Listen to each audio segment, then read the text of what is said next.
For this short tutorial, I'm going to show you how to change the YouTube theme to dark mode. So for example, this is if you're not signed in to Google. You go to youtube.com,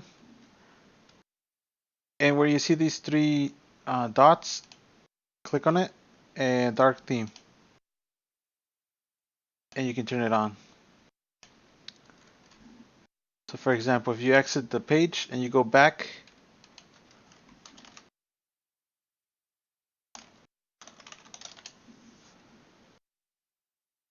it doesn't stay. That's because you're not signed in, pretty much.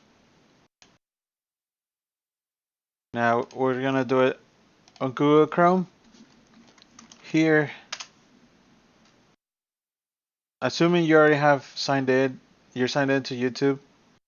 Well, you click on your channel,